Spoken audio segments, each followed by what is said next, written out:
BJP ने मंत्रिमंडल की संख्या में बाजी मार ली है। 36 में से 21 मंत्री बीजेपी के हो गए हैं, लेकिन 21 मंत्रियों को आप गौर से देखेंगे तो इसमें यादव जाति का कोई भी मंत्री शामिल नहीं है। अब सवाल यह है कि अब भारतीय जनता पार्टी ने यादव जाति वाले मामले में आरजेडी को वॉकओवर दे दिया है या फिर गैर यादव जातियों को साध कर एक अलग तरह की रणनीति पर भारतीय जनता पार्टी चलने का काम कर रही है। मैं कुमार मंटू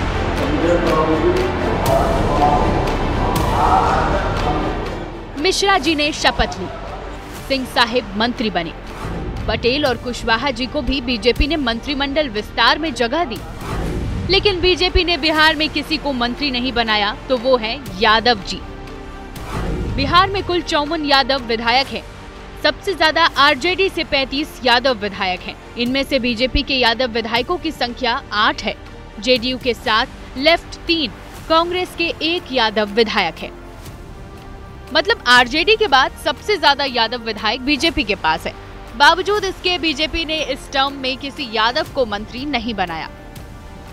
चुनाव बाद 2020 में जब नीतीश कुमार ने बीजेपी के साथ सरकार बनाई, तब बीजेपी ने यादव जाति से रामसूरत राय को मंत्री बनाया था। लेकिन पिछले साल जब नीतीश कुमार ने आरजेडी का साथ छोड़कर बीजेपी के साथ फिर से सरकार बनाई, तब बीजेपी ने किसी यादव को मंत्री नहीं बनाया। आज भी कैबिनेट विस्तार में किसी को शामिल नहीं किया गया है। जबकि एबीपी न्यूज के पास जो जानकारी है उसके मुताबिक बीजेपी ने मंत्रिमंडल विस्तार के लिए जिन नामों पर विचार किया था, उन नामों में यादव जाति की गायत्री देवी और एमएलसी नवल किशोर राय के नाम पर विचार किया गया था। बीजेपी के विधायकों में यादव जाति के रामसूरत राय बड़े नेता माने जाते हैं, लेकिन अलग अलग तरह के कई विवादों में फंसने की वजह से उनके नाम को बीजेपी ने विचार के लायक भी नहीं माना। अभी 2 दिन पहले ही रामसूरत राय ने अपने क्षेत्र औराई की सभा में जाति विशेष के नेताओं पर टिप्पणी की थी, जिसकी वजह से बीजेपी के कोर वोटरों में आक्रोश का माहौल देखा जा रहा था। माना जा रहा है कि इस वजह से भी उनके नाम पर विचार नहीं हुआ। यहाँ गौर करने वाली बात यह है कि बिहार में किसी जाति की बड़ी आबादी है तो वो है यादवों की। इसके बावजूद बीजेपी ने इस जाति को मंत्रिमंडल में शामिल न कर चुनावी साल में अपना सियासी एजेंडा साफ कर दिया है। बिहार में 14% यादव वोटर हैं। यादव परंपरागत तरीके से आरजेडी का वोटर रहा है। जब आरजेडी की नीतीश के साथ सरकार थी, तब 8 यादव मंत्री बनाए गए थे। अभी जेडीयू से सिर्फ 1 यादव मौजूदा सरकार में मंत्री है। बीजेपी ने किसी को नहीं बनाया। मतलब साफ है कि बीजेपी उस वोट बैंक की तरफ बिल्कुल फोकस नहीं करना चाहती जो वोट बैंक आरजेडी का परंपरागत है। बीजेपी ने किसी यादव को मंत्री नहीं बनाकर साफ संदेश दिया है कि जो हमारे साथ नहीं, हम उसके साथ नहीं। सीएसडीएस का आंकड़ा कहता है कि पिछले 10 लोकसभा और विधानसभा चुनावों में 70 से 80% यादवों ने आरजेडी और उसके गठबंधन को वोट किया है। यहाँ गौर करने वाली बात यह है कि नित्यानंद राय बिहार बीजेपी में यादवों के सबसे बड़े नेता है, केंद्र में मंत्री हैं। बावजूद इसके सरकार में किसी यादव को मंत्री नहीं बनवा पाए हैं।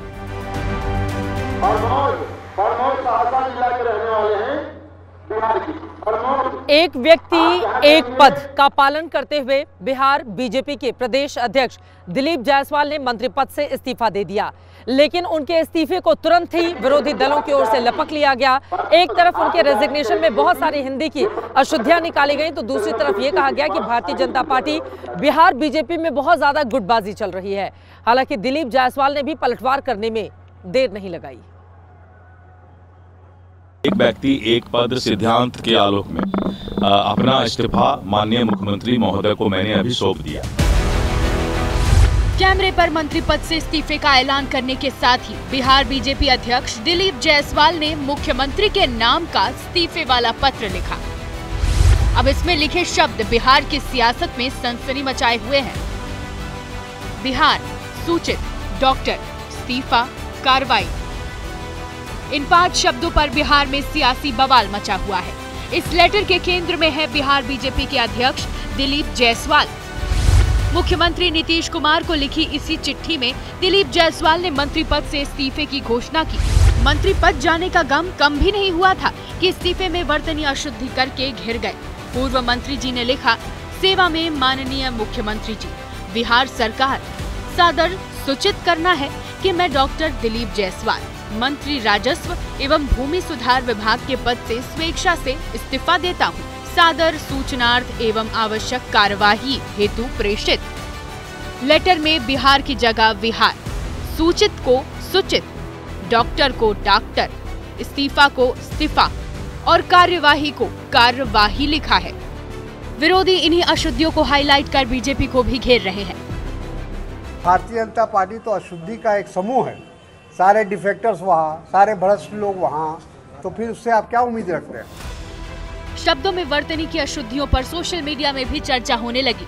आरजेडी ने भी मौके की नजाकत को भांपते हुए दिलीप जायसवाल के लेटर को अपने सोशल मीडिया पर अपलोड किया और पोस्ट कर लिखा, ये बीजेपी के प्रदेश अध्यक्ष हैं, अभी मंत्री भी थे। विश्व की सबसे बड़ी पार्टी के अध्यक्ष और मंत्री को 2 लाइन का त्याग पत्र भी लिखना नहीं आता।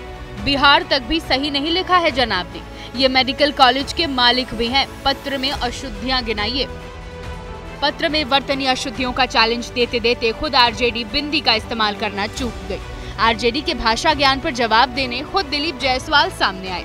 सोशल मीडिया एक्स पर पोस्ट कर उन्होंने लिखा, जो आज हमारी स्पेलिंग चेक कर रहे हैं उन्हें मैं बता दूं कि स्पेलिंग की गलती मिटाई जा सकती है, लेकिन आरजेडी के जंगल राज का कलंक कभी नहीं। जिन्हें गलती पकड़ने का इतना ही शौक है वे पहले अपनी डिग्री पकड़ कर दिखाएं। खास बात ये रही कि दिलीप जायसवाल ने अपनी पोस्ट में वर्तनी शुद्धता का खास ख्याल रखा। बिहार में चुनाव है, लिहाजा लेखनी की गलती हो या फिर जुबान फिसलने का मामला, सियासी फील्डर कैच पकड़ने के लिए तैयार है। 45 दिनों से चले आ रहे महाकुंभ का अब समापन होने जा रहा है। 65 करोड़ से ज्यादा लोगों ने डुबकी लगा ली है, जो आंकड़ा निकलकर सामने आया है। आपको बताते चले, देश में छोटे छोटे आयोजन होते हैं तो सीधे उसको राजनीति से जोड़कर देखा जाता है। फिर इतने बड़े आयोजन को लेकर राजनीति तो होनी ही है। महाकुंभ के समापन के बाद 6 महीने के भीतर बिहार में होने हैं विधानसभा के चुनाव। अब सवाल ये पूछे जा रहे हैं कि क्या सत्ता के संगम में डुबकी का आशीर्वाद मिलेगा एनडीए को? सनातन धर्म जगह है और हिंदुत्व जगह है, तो ये तो स्वाभाविक है कि हम लोग को लाभ मिलेगा ही।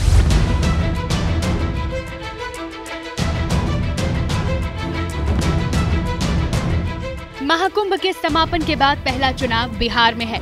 यूं तो गंगा मैया संगम से आगे बढ़ते हुए बिहार ही पहुंचती है, बिहार को समृद्ध करती है, लेकिन कुंभ के इस आयोजन से बीजेपी 6 महीने बाद होने वाले चुनावी फसल काटने को भी आश्वस्त है। हर जगह से हिंदुत्व सनातनी लोग आकर कुंभ में स्नान किए, तो इसका एक बहुत बड़ा मैसेज जाता है हिंदू समाज में, और हिंदू समाज का भाजपा को बिल्कुल लाभ मिलेगा, क्योंकि हर घर जाग चुका है कि हिंदू का वोट है तो अगर देना है तो भाजपा को ही देना है, नहीं तो वोट बेकार हो जाएगा। महाकुंभ का आशीर्वाद मिलने को लेकर बीजेपी कार्यकर्ताओं का भरोसा मजबूत है और इस भरोसे का आधार भी मजबूत है। ट्रेन की भीड़ हो या फिर सड़कों पर जाम या फिर गंगा मैया की धारा के विपरीत नाव चलाकर प्रयागराज पहुंचना, ये सभी तस्वीरें बिहार के अलग अलग इलाकों से आई थी। जब ये जनसैलाब महाकुंभ के खास लम्हों की यादों के लिए लौटा होगा तो उसके मन में क्या चल रहा होगा, खासकर तब जब बिहार में इसी साल चुनाव है। मौजूदा दौर में जनता की नब्ज पकड़ने वाले सबसे बड़े राजनेता प्रधानमंत्री नरेंद्र मोदी माने जाते हैं। 2 दिन पहले ही जब प्रधानमंत्री भागलपुर दौरे पर थे तो वो कुंभ का सियासी विश्लेषण करना नहीं भूले। महाकुंभ को ही गाली दे रहे राम मंदिर से चिढ़ने वाले लोग महाकुंभ को भी कोसने का कोई मौका नहीं छोड़ रहे हैं। महाकुंभ को गाली देने वाले ऐसे लोगों को बिहार कभी भी माफ नहीं करेगा। भागलपुर में पीएम ने जो बयान दिया उसका आधार था 10 दिन पुराना लालू प्रसाद यादव का विवादित बयान, जब उन्होंने आस्था के महापर्व को ही फालतू करार दिया था।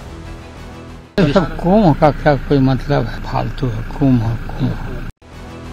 आरजेडी की सहयोगी कांग्रेस के अध्यक्ष मल्लिकार्जुन खड़गे ने भी महाकुंभ पर विवादित टिप्पणी की थी। बावजूद इसके कई बड़े कांग्रेसी नेता महाकुंभ में स्नान करने पहुंचे, लेकिन बीते 45 दिनों में लालू परिवार का कोई भी सदस्य कुंभ के आयोजन में नजर नहीं आया। ऐसा नहीं है कि लालू परिवार मंदिर नहीं जाता। 2 साल पहले ही पूरा लालू परिवार तिरुपति बालाजी में मंदिर में नजर आया था। महाकुंभ से लालू परिवार के दूरी के तार विरोधी मुस्लिम तुष्टीकरण से जोड़ रहे हैं। बीते 45 दिनों से बिहार से करोड़ों श्रद्धालु महाकुंभ में शामिल होने के लिए प्रयागराज पहुंचे। महाकुंभ के लिए 14,000 से ज्यादा ट्रेन चली, जिनमें 10% बिहार से प्रयागराज पहुंची। यानी हर दिन 1400 से ज्यादा ट्रेन बिहार से प्रयागराज चली। ट्रेन के अलावा बस और निजी वाहनों को जोड़ लिया जाए तो ये जनसैलाब इतना बड़ा हो जाता है जो सत्ता के समीकरणों को सीधा प्रभावित करता है। वैसे भी जनतंत्र में जनसैलाब ही सत्ता का आधार होता है। महाकुंभ का आशीर्वाद ले चुका ये जनसैलाब अब चुनाव में किसे आशीर्वाद देगा, इस सवाल का जवाब बिहार में तलाशा जा रहा है।